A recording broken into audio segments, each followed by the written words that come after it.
Okay, this is just a little demo to show you how far I've gotten so far on the Gatman interface software. I'm probably going to mess up quite a bit on this. So, well, right now, let me bring up this photo here. The way we do it now to profile the knife, with the Gatman hardware, we have the included COM program that comes with it, and just you make a connection, and then you take your readings. And a very simple COM program. We take 15-point readings from the front to the back of the knife, and at that point, it's kind of hard because you've got to keep track. It's not numbered. You don't know where 0.7 is.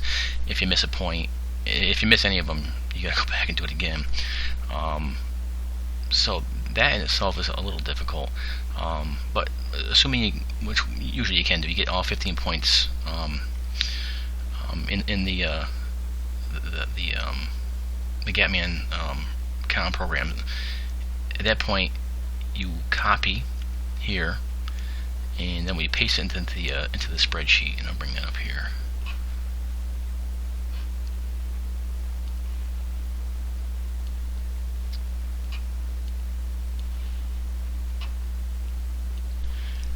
We use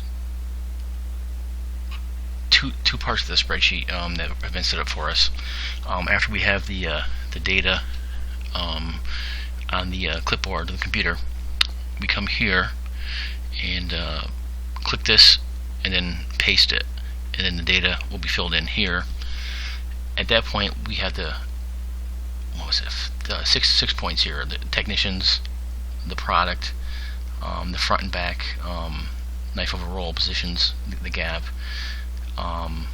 QC lab suggestion, which I'm not actually sure what that is. We use NA for there, and why we're measuring, either startup, reprofiling, whatever.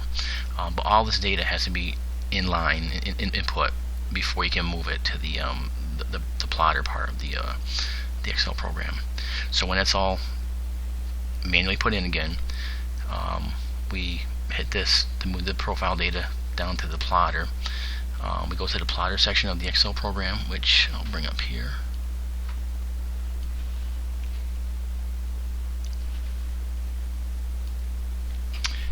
And we it'll plot, but there's a couple things we have to do to bring up our plot. Again, just everything's a little bit a few too many steps. You notice here I've blocked out anything that has anything to do with any product, any description of any product or anything that's company related here. So this is just all generic for the Gatman.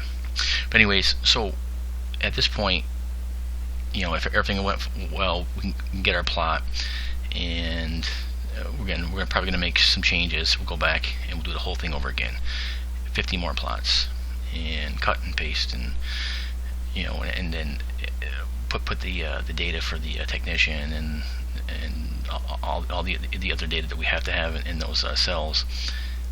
It's just a little time consuming. It's nice to have.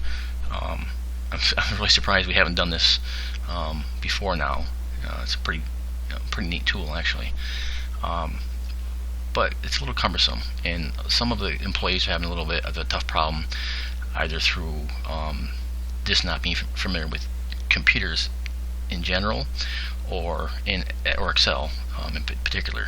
And myself, I'm very the most I've used Excel actually is actually through this Gatman, and I think I've had more computer experience than most of the other operators, and it's a little bit cumbersome. So I thought it'd be kind of neat to write a program.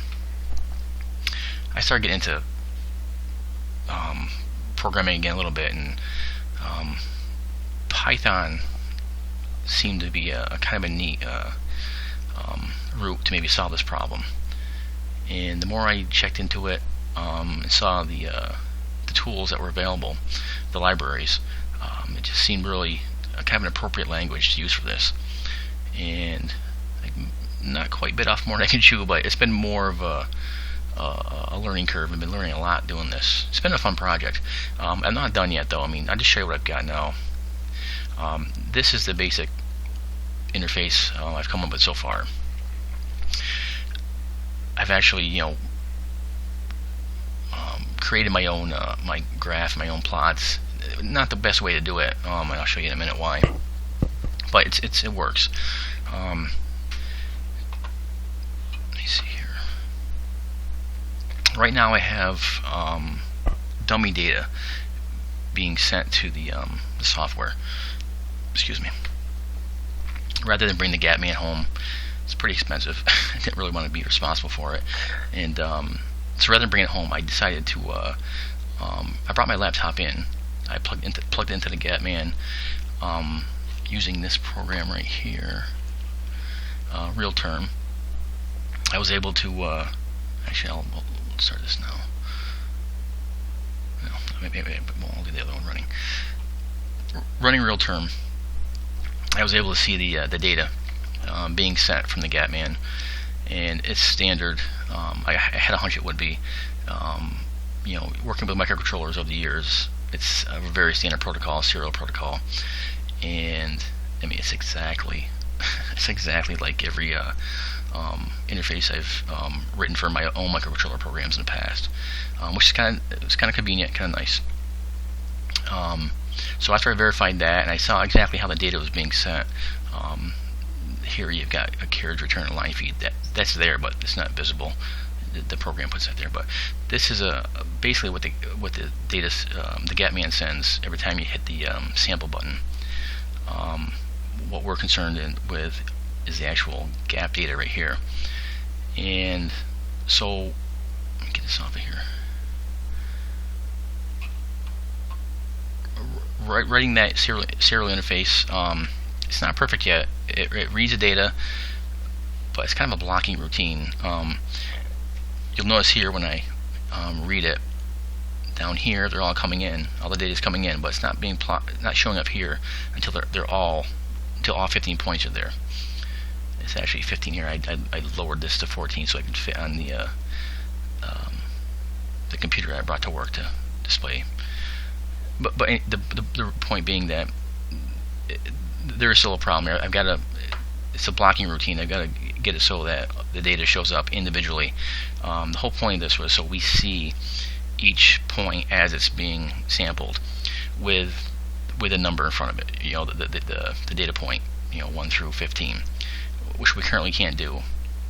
And I've since thought actually it might be a better idea just to have that data just show up here in these text boxes, and just get rid of this completely. I think that's what I'm actually going to do.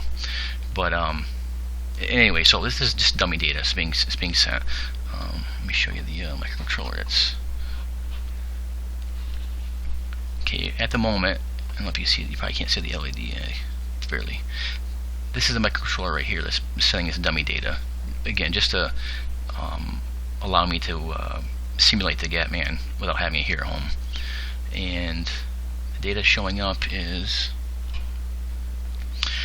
here. We'll get 15 points. Again, just simulate an operator hitting the sample button 15 times, and each time, we plot the data. What happened here? Okay, so the new data comes in, is plotted, and some basic things. Just change the color of the data. It's clear to plot. It's nothing spectacular. But again, the thing is, I want to have the ability for when each sample shows up. Again, at the moment it'll be here numbered, but you know that you're on sample 5 or sample 7.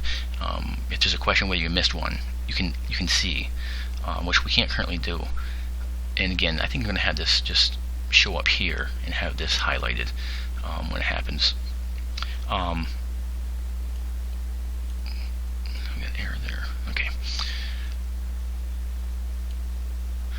One thing I also wanted to do was, and I'm not sure if this is going to be completely useful part of the program, but when we do get data, again, this is all random data, there'll be like 1 or 2 points that we'll want to adjust.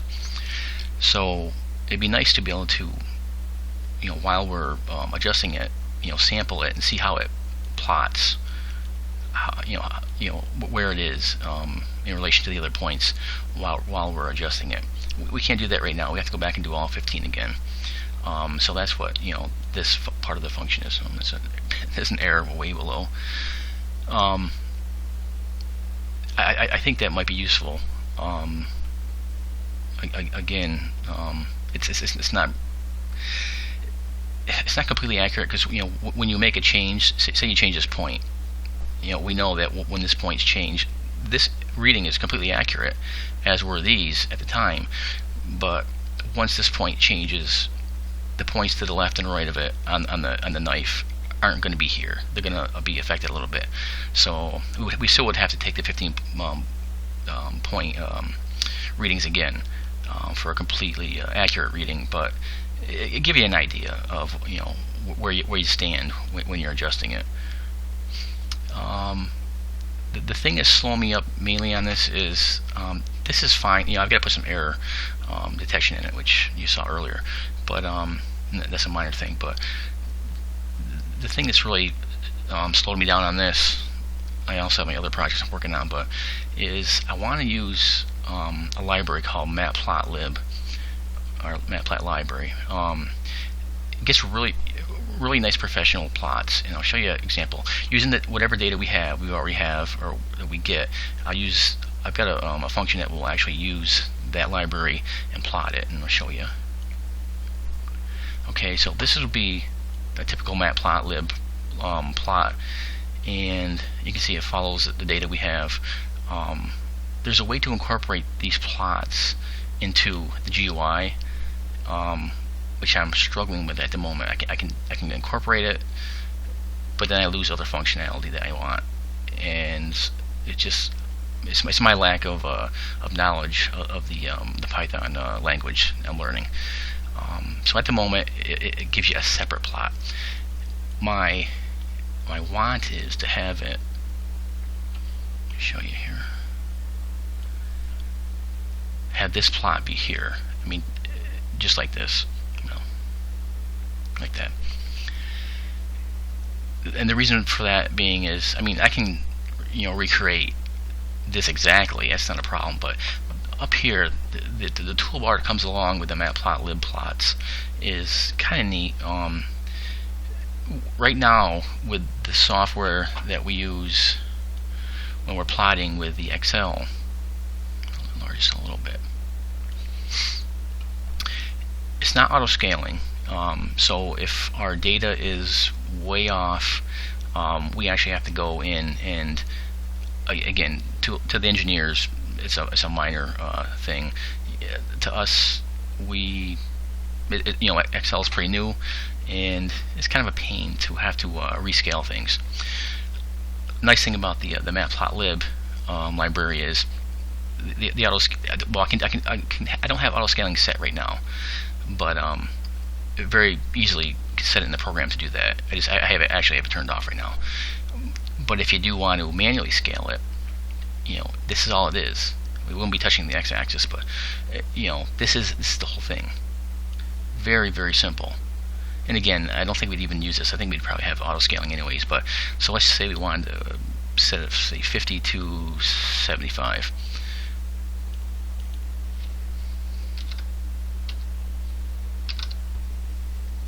And I'll apply that, and then there's a rescaling on the plot, and now that's the default now.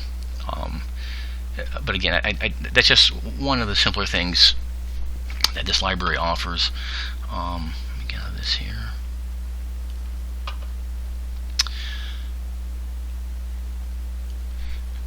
I'm not sure how much we would use this, but if there are points that we want to focus on, one of the parts, the features in this Matplotlib is you can zoom in on some points you want, and you want to maybe zoom in on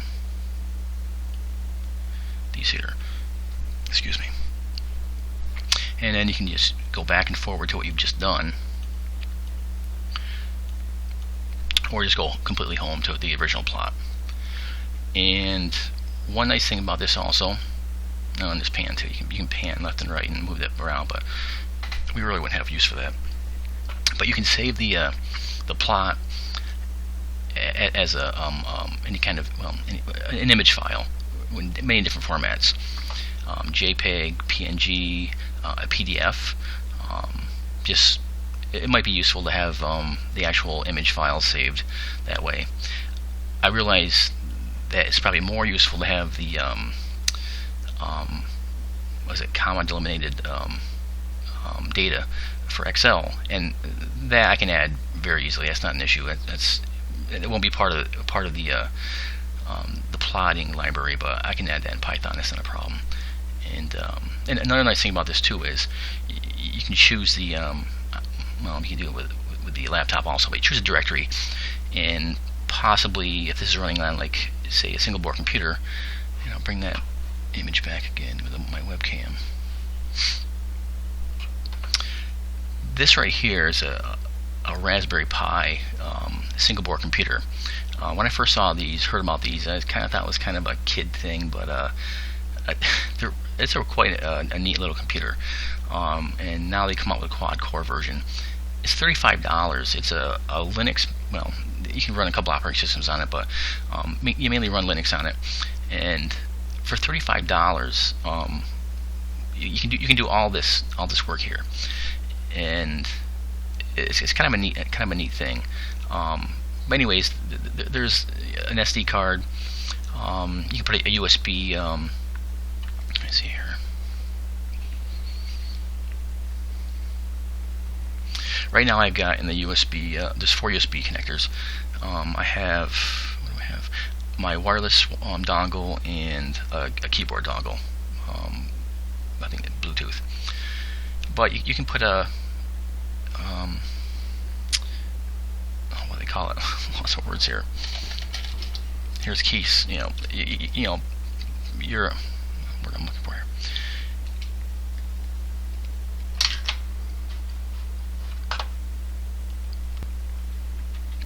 Put a USB drive, to save the data to. Again, $35 is extremely inexpensive, but actually a really popular and powerful little computer. Let me move this back off of here.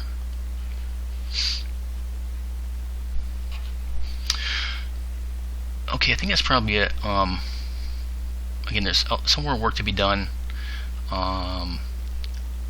I don't know if this is going to end up being used on the coder.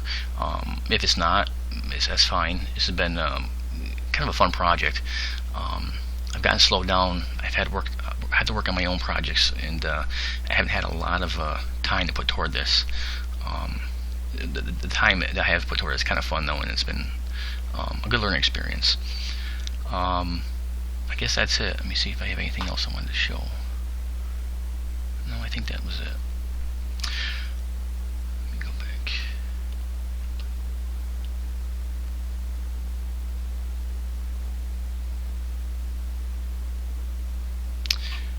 Oh, okay. Yeah, one last thing. In regards to that single board computer, the Raspberry Pi. Again, thinking that it was kind of a kid's tool, I was really wrong about that. It's quite a popular and quite a powerful little computer. There's some things with this that I think would be really neat to utilize at work. One thing I've always wanted to do was to have some kind of streak detection. Even back when I was on number 3 coder, using computer vision. When I first thought about this, it was probably beyond, definitely beyond what I could have tackled at the point. But there's so much open source hardware, and this being the open source hardware example of it, both of these actually. But the open source software, in particular, OpenCV is a computer vision, computer imaging library, and there's some things to do. You can utilize with edge detection that I think might be useful and might be able to be used for streak detection on our coders, and that's a project I'd like to try out, try to do some work on in the future. Again, I just have no time right now to do it, but there's so many things that the open software and open hardware is so inexpensive to free, that I think could really help out and open up some opportunities here at work to solve some problems. So that's it. I'm way behind on this. I apologize. Again, if we use it, great. If not, it's been fun learning about this. And hopefully, I'll have something finished where this plot is incorporated in the GUI. It's been kind of a stumbling block for me.